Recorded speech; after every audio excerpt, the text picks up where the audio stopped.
Yung zinc, ito po yung mahalaga para sa produksyon ng auxin o yung plant growth hormone o plant growth regulator.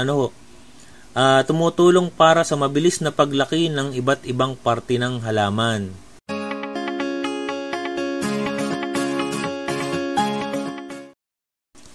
Magandang buhay mga kani, na ito na naman po si Kuya Harvest para magbigay ng konting tips and ideas po sa ating mga manonood. Ang tatalakayin po natin ngayon ay gabay sa pagpapataba ng mais. So ito po ay applicable sa yellow corn and sweet corn. So ano po ba ang mais? Ang mais po ay mataas na halaman na kalimitan ay may isa hanggang dalawa ang bunga. So pagkain po ito ng tao at the same time ng hayop na rin. So ito po ay source ng biofuel. Ang agronomical characteristic ng mais o katangian ng mais ay magandang lumaki sa mga lugar na hindi nababahaan.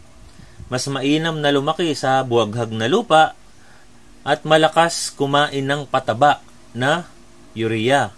At paborable po sa paglaki ang temperatura na may 10 to 40 degrees centigrade. So, napaka-favorable po dito sa klima po natin. Soil analysis pa rin ang pinaka-importante po sa lahat para meron po tayong specific recommendation sa pagpapataba ng mais. Pero kung wala naman po, pwede nyo po itong gamitin gabay yung aking ginawang general recommendation. So, kung sa activities po, halimbawa, sa paghahanda po ng lupa, mas maganda kung meron tayong ilalagay na organic fertilizer katulad ng vermicompost, ipot ng manok, dumi ng baka, kalabaw at iba pa. So kung wala naman po, di okay lang din po. Pero ano po ba yung kahalagahan po nito?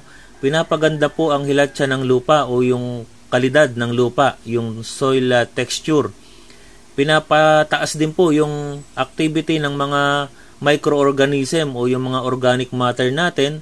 Pinapanatili po ang kabasaan ng lupa at iwas na rin po sa soil erosion. Pag sinabi po nating soil erosion, ito po yung mabilis na pagpagpag ng lupa o ng alikabok, lalo na kapag open po yung space at malakas ang hangin. So na-erode po yung lupa. Ito po yung mga pwedeng gamitin po ninyo na mga sustansya, o hakbang sa pagpapataba ng mais. Pwede po kayong gumamit ng Yara beta triposin o ito pong nitrogen, phosphorus at may zinc. Ito po ay inihahalo sa buto. Ano po ba ang gamit nito? Mabilis po ang pagsibol at sabay-sabay na laki ng mais. Nagbibigay po ng makapal na ugat at matangkad na puno. So ang isang bote po ng teprosin ay pwede na pong ihalo sa 9 hanggang 10 kilo na buto. So ito po ay suportas sa pagkain ng ugat at sa pagsibol. So pwede po, ikalawa po, kapag po kayo magbabasal na, pwede po kayong gumamit ng Yara Mila Activo. Meron po itong nitrogen, phosphorus, potassium, sulfur, magnesium at boron. Ano po ba ang trabaho ng nitrogen?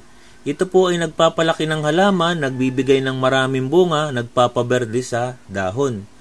Ang phosphorus naman po ay roots development, inihahanda ang halaman sa paglaki at yung pagkakamero ng butil. Ang potassium naman po ay nagpapatibay ng katawan, binibigyan ng protection ang katawan ng halaman laban sa sakit at peste. Pumipigil din sa pagkawala ng tubig sa katawan ng halaman at nakatutulong sa pagbuo ng bulaklak at mabuo ang bunga. Samantalang ang sulfur naman po ay tumutulong sa pagluluto ng pagkain ng halaman, tumutulong sa halaman sa pamamagitan ng nitrogen fixation. So, ibig sabihin po nito ay yung may relasyon siya sa pagpapalaki ng kanyang katawan through photosynthesis. Ang boron naman po ay pinapatibay ang katawan ng halaman. Yung development ng buto, nagdadala ng sustansya sa iba't ibang parte ng halaman. So ito pong Yara Mila Activo, pwede kayong gumamit ng 3 to 6 bags per hektar. At ito po, sa edad na ito, nalalaman na po kung gaano kadami ang ibibigay na kernel sa isang row. Ano pong kasunod na i-apply po natin? Sa side dressing po, pwede po tayong gumamit ng Yara Bera o yung Viking Ship na may zinc, urea plus zinc. Ito po ay sa edad na 20 to 25 days after planting. Dapat ang halaman po sa panahong ito ay may 6 na dahon na. Yan.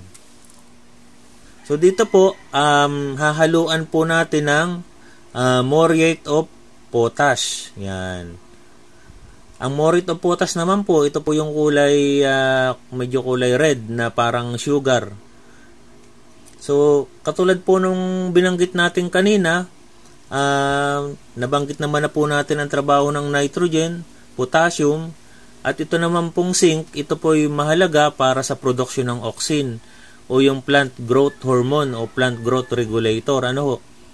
Tumutulong para sa mabilis na paglaki ng iba't ibang parte ng halaman. So, ano po yung gagamitin natin? Viking Ship o 3 bags per hectare o yung Yara Bera Viking Ship.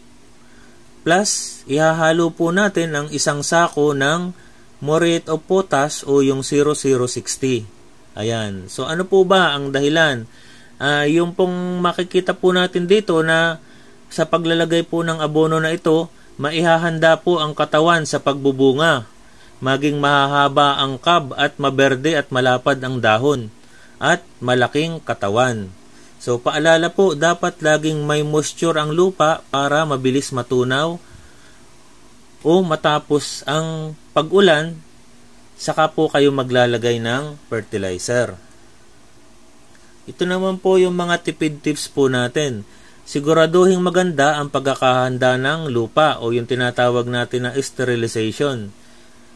Dito po, tinitreat natin ang lupa para maalis po ang mga fungus, bakterya, mga insekto sa lupa. Yung iba po, nagsisiga ng mga dahon ng palapa at kung ano-ano pa. Mag-abono pagkatapos ng ulan para madaling matunaw ang fertilizer at di maanod ng ulan. Mag-abono sa tamang edad ng mais upang mapakinabangan ang gusto ng halaman. Tabunan ang abono na nilagay sa lupa o yung tinatawag nating healing up. Huwag palagi ang gumamit ng ammonium sulfate dahil ito po ay nakakaasim ng lupa. Ang hindi normal na kulay ng dahon at taas ng halaman sa edad nito ay nangangahulugan ng sakit o kulang sa sustansya sa mais. Ang kakulangan sa butil sa mais at maliliit na puso ay nangangahulugan na kulang sa pag-aalaga sa mais. So hindi po totoo na kapag nagtanim ay bungi rin ang bunga ng mais. So syempre kapag mag-aabono po tayo, dapat wala pong damo. So yun lamang po at like, share, and subscribe.